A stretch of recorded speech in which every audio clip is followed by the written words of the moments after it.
So I just as a personal disclosure, I think the events of July 4th affect all of us in any number of different ways. But one of the ways it has affected me, and I just share it as not as an excuse, but just so you kind of know where I'm coming from, is I've found it very difficult to be anything other than present in a given moment. It's difficult for me to think ahead, in advance. It feels inauthentic for me in some way. This isn't a sort of new experience personally, but one of the ways that's manifested for me is that I've felt, as a rabbi, I guess I would say called to preach, to teach in what the moment invites. And so, you see no paper or things like that. So I apologize in advance. I'll try not to ramble. I hope I don't do that. But in the spirit of the season of repentance, if I do, please forgive me. Thanks, Marins. So as I mentioned before, we actually, starting tomorrow night, enter into the season of the High Holy Days.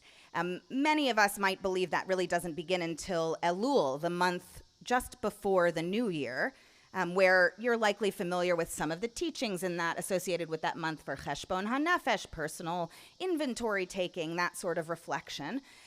But interestingly enough, there are any number of schools of thought that say no, the preparatory period begins on Tisha B'Av, the 9th of Av. So before we get to that, just a little framing. In Jewish tradition, there are basically two different ways, I'm generalizing, but basically two different ways we're taught to respond when bad things happen to us, or when we perceive that bad things happen to us. One is probably made most famous by the words of Viktor Frankl, and I'll paraphrase. We don't get to choose what happens to us. We only get to choose how we respond. And that tends to be a pretty good way of navigating anything that gets thrown at us. We don't choose the things that happen to us, but we certainly can choose. The place of our agency is in how we choose to respond. The other is brought to bear by why the High Holy Days begin with Tisha B'Av. So what do you know about Tisha B'Av, if anything? If you're a Reform Jew, if you've lived life as a Reform Jew, you probably don't know a lot about Tisha B'Av, because like most things, the Reformers were not comfortable with it for any number of weird reasons. Yeah, Marins.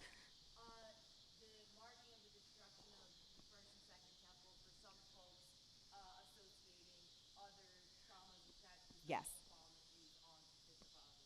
Perfect. The marking of the destructions of the first and second temples, which, if there is an accurate historical timeline, befell on the 9th of Av. And interestingly enough, and this is like so Jewish, right? The rabbis expanded the idea of Tisha B'Av almost as if it were a black hole of calamity and absorbed into it any other tragedies that have befallen the Jewish people since the destruction of the first temple, even still through to today. They say that they mark classic, sort of key pivotal destructions associated even with the Holocaust now to Tisha B'Av. So it's a bummer. Nobody loves Tisha B'Av. If you practice Tisha B'Av, and if you're interested in this, I could direct you to any number of communities who do observe Tisha B'Av traditionally. It is a day in which one takes upon themselves the entire grief of the history of Judaism. You sit on the floor, you read Lamentations or Eicha, a biblical book that notes the destruction of the temples. you fast, and you're prohibited in many of the same ways that you're prohibited on Yom Kippur. So you don't wear leather, you don't engage in sexual relations, you're not supposed to shave or do anything to beautify yourself. And it's a very low day. It is a day of lament. The rabbis of the Talmud add meaning onto that and personal accountability. So in the Talmud, when the Talmud teaches us about Tisha B'Av, does anybody know why it is that, not what the Talmud says, but historically, why it is that the temple was destroyed the first time? Or who it was that destroyed the temple the first time? Babylonians, exactly. Nebuchadnezzar, right? And then the second time? Romans. Great. That is not what the Talmud says. The Talmud says that the reason the temples were destroyed is because of us. And it lists a number of reasons in a really powerful, depressing section. You've probably heard the most famous teaching for the reason why Tisha B'Av occurred as such a calamity. It was because of something called, the Talmud teaches, sinat chinam, baseless hatred between Jews. Ridiculous, baseless hatred. And it tells the story, actually, of poor manners at a party between a guy named Kamsa and a guy named Bar Kamsa, and how that catalyzed a civil war. The power of one act of cruelty. But there are other reasons, 9 others, in fact, that are listed in the Talmud that all range along the span of personal accountability in the way one person relates to another or in the way they violate their moral compass. So I know we got some therapists out here. And many of us would say, like, wow, that sort of accountability or blaming is a fine line to walk and can be a dangerous one. But from the Jewish framework, embedded in this idea is the notion that we have a choice in how we perceive the horrible things we encounter. We can choose to be victims. It happened to me. There's nothing I could have done about it, and there's nothing I can do about it. I am a victim. Or we can claim agency. But they limit this idea to our relations with one another, which is why Tisha B'Av is understood as the very beginning of the High Holy Days. So we don't lament and say, oh, I did this, I'm a horrible person, this is because of me and my moral failures, this is because of how I treated other people so poorly, simply to say that and feel bad about it. But we teach this because 7 weeks later, what will arrive? Rosh Hashanah. And then what will arrive 10 days after that? Yom Kippur. So we all get the opportunity to say, amidst calamity, amidst tragedy, amidst the most horrible things that can happen, where am I accountable? To whom am I accountable? Not what was done to me, but how did I contribute?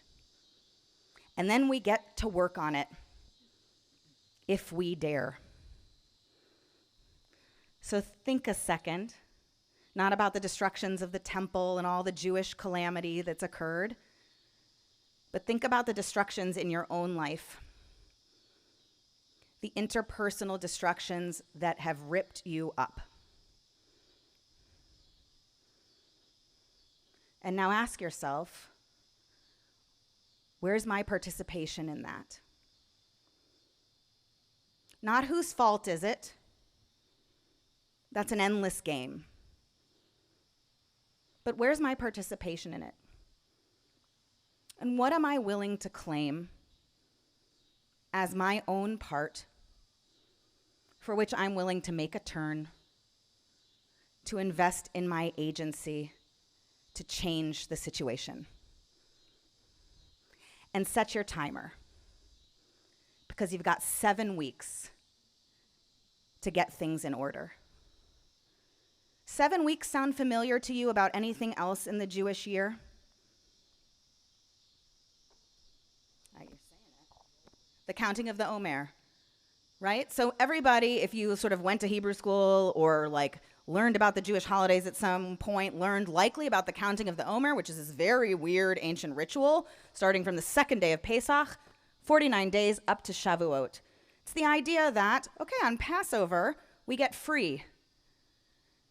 But just because you're free, it doesn't mean you're ready to have revelation. You're not ready to receive Torah, which Judaism understands as truth. If you're interested in truth, you have to prepare. And it's a journey. 7 weeks of 7 days.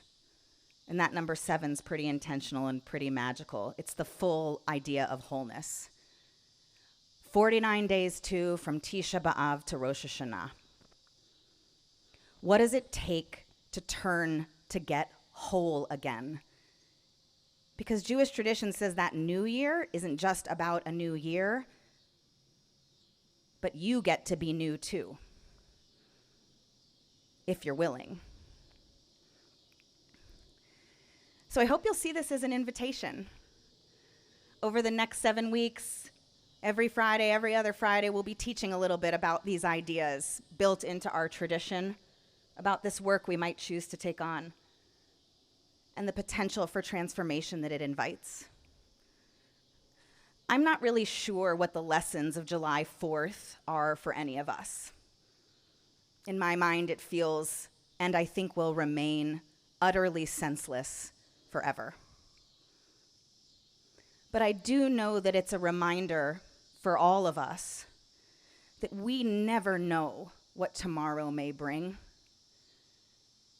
But we're alive today.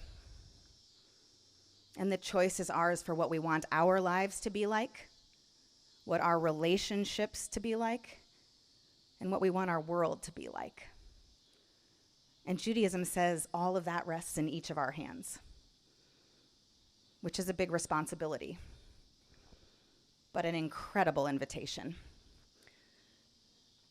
So I just want to close with a teaching that I've been inspired by. I'm always inspired by, but I hope you will be too.